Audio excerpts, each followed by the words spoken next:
did Liam Marshall, and French's 7th was the way to go. A bit unfair saying they were all walk-ins. French's best try was probably his 5th try. Farrell kind of got the ball in his normal position, floated across the field a little bit, passed it out to KPP, who ran a really good outside line, got around his man and the centre, flicked a little backhanded offload to French, who fancy footwork, step in, ran in the middle of 4 or 5 Hull players and then sped through them all to score. That was his 5th try. I think that was probably his best, but there were a couple of relatively straightforward ones for him where some great passing by Jay Field as well involved in it. But yeah, I'd say French's was the best Wigan try because I'm fairly convinced Jay Field lost on his 2nd try. When you watch the highlights of that one, that was the best try in terms of interplay, good passing up the middle. Cuss broke free, found Field on the inside. Field dived. Don't know why anyone was diving on such a dry pitch. It was a bit like, do you remember the one where Tony Clubb at Leeds a few years ago dived for the corner, got up like celebrating, but actually when they showed the replay it bounced out when he landed just before the try line, and then I do, yeah. That would have been the best Wigan try of the game if I wasn't convinced that it bounced out, but it was given anyway. I don't think the match officials had a good angle to be certain on it, and none of the replays I saw proved one way or other, to be completely honest. But yeah, I mean, the fact that Wigan scored more tries from Hull attacks than Hull scored kind of shows where things are at in this game, to be honest. Yeah, I mean, you've picked... I mean, obviously, I've only seen the highlights, you know, much more than I do, but it seemed like Campius Paul, obviously, he's not long back, and he seemed quite impressive. As you say, you picked him out in that kind of move. You know, he's a bit different, isn't he, in terms of size and shape, and I think he offers something different for you. And Wigan need him to be up and running because John Bateman, one of the news stories surrounding this game, John Bateman's going to miss about a month after breaking a rib in the Magic Weekend game. He still managed to score a try, didn't he, after breaking his rib, so he's one tough fucker. But yeah, he's got a bit of time off letting that heal, get ready for the playoffs. So Kai Pearce-Paul will need to be, Wigan want that from him, make some questions for selections going into the end of the season. But yeah, all rosy on the cherry and white side, I would say. Another competition for places at Wigan. Mike Cooper's joined with immediate effect. Obviously, Warrington been a bit of a fallout there, and they've decided to cut ties now, and I guess maybe try and use that cap space to bring in someone to fill in for some of the injuries they've got maybe. But the 33-year-old England international was meant to join Wigan at the end of the season anyway. He's now joined a little bit early. Lee Whitnall got in touch. He said, "This is like a school bully being expelled from a soft high school and then sent to military school to hopefully graduate with something. I'm sure if he wins out at Wigan, and he's got a great chance, he'll have a dig at Powell without the humility and self-awareness to realise that his attitude has helped to poison our club this season. It's a shame it has ended as it has." Yeah. Hull FC, we've talked about injuries, and they jettisoned Josh Reynolds, didn't they? So they've been a bit busy. So for next year, they've signed Tex Hoy on a 2-year deal from Newcastle Knights. He's a utility player who probably is best at fullback, but they'll try and play him at 6, I think is what will be their plan. 6 or 7 anyway. But until then, as the stopgap till then, they've signed former Gold Coast utility Will Smith for the rest of this season. So Smith, who's 30, will join them immediately, subject to international clearance. He's made more than 80 appearances in the NRL for the Titans, for Penrith and Parramatta in his career there. So bit of experience, not a bad player. They need something, don't they? With young McNamara seemingly struggling to get back from the injury he's been carrying, with Luke Gale only having one good game in black and white, and no Reynolds. Lovadua we know isn't the long-term answer in the halves, so I'd imagine, although Will Smith can fill in throughout the spine, he'll slot straight in at 6 when he's able to get in the team. Yeah, you think so. I remember seeing him a couple of times, not to any great extent to say that he's gonna be the solution to FC's problems, but he's a warm body, and they've got a distinct lack of those at the moment. Yeah, and it could be a prove yourself situation. If he helps them solidify a playoff place, he can certainly start talking to NRL clubs about next year, or look and get himself a decent deal in Super League.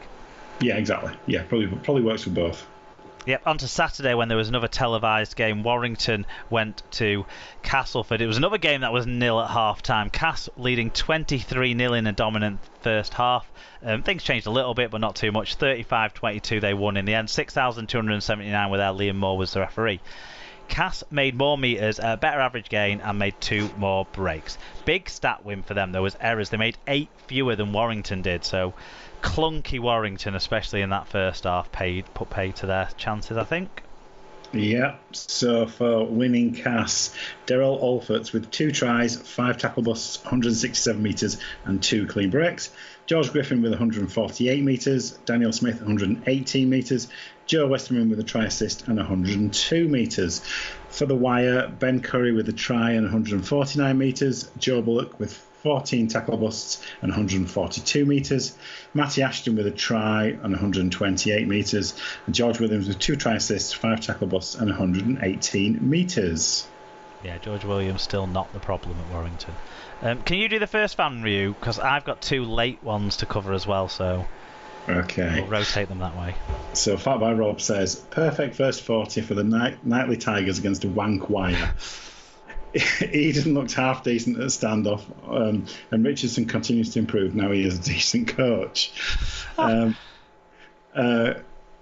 think we're still a better side. Cass still a better side when we went down to 12. Fuck knows what Blair was thinking, but we did ship a couple of soft tries. 4th place is in our sights. Coif.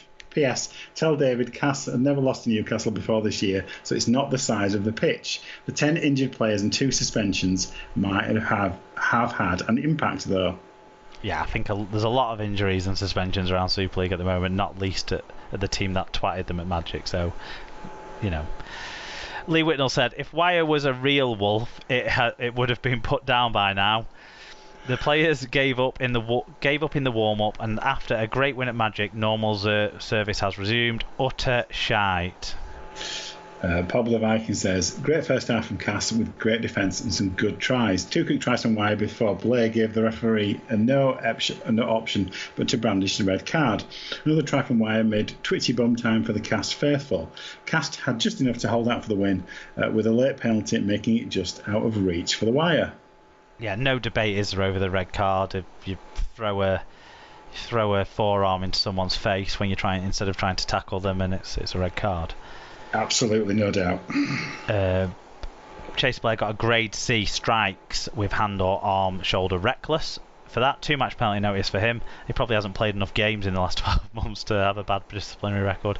Rich Owen said, another awful performance by the Wire, especially in the first half. We rallied a bit in the second half, but when we were a man up with a chance to maybe come back, we came up with error after error.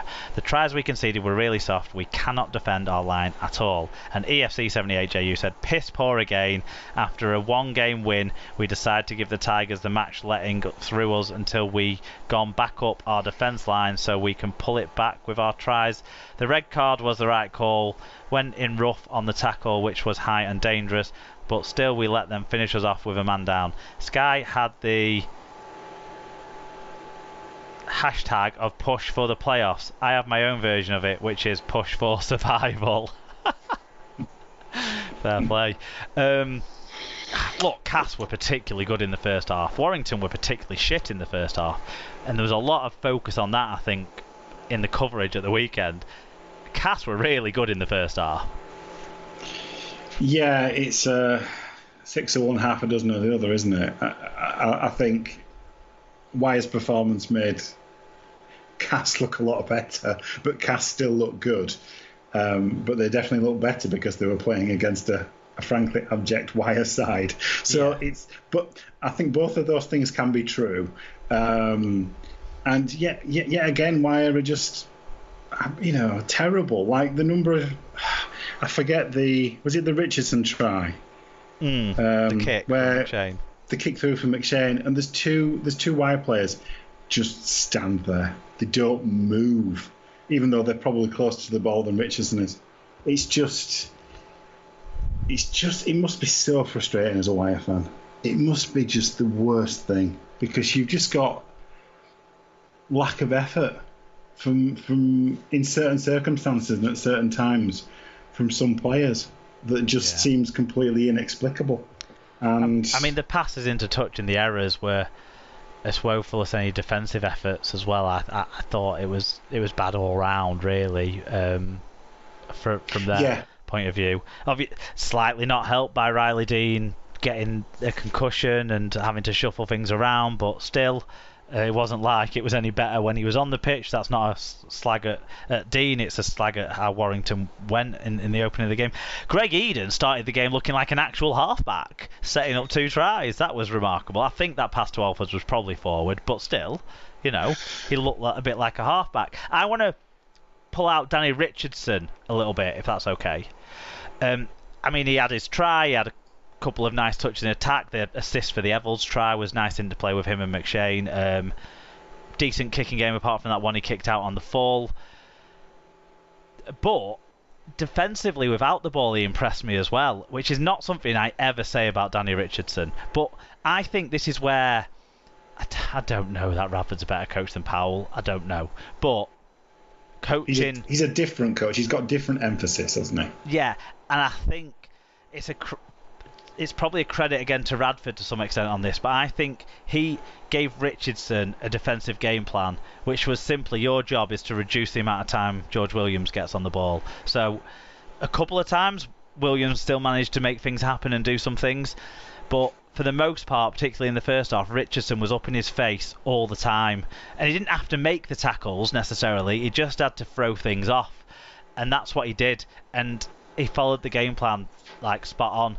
And the last 2 wins from Cass either side of Magic have been about to an extent about defensive game plans as much as anything else. Now, the other thing I wanted to pull out was McShane, because I've slagged him off this year, and I think deservedly so, but he was outstanding too in this game. Way his best game of the year from what I've seen. I think we talked about whether he needed a break, and that ban gave him the break and the reinvigoration of thinking, shit, I have to save my international career here as well.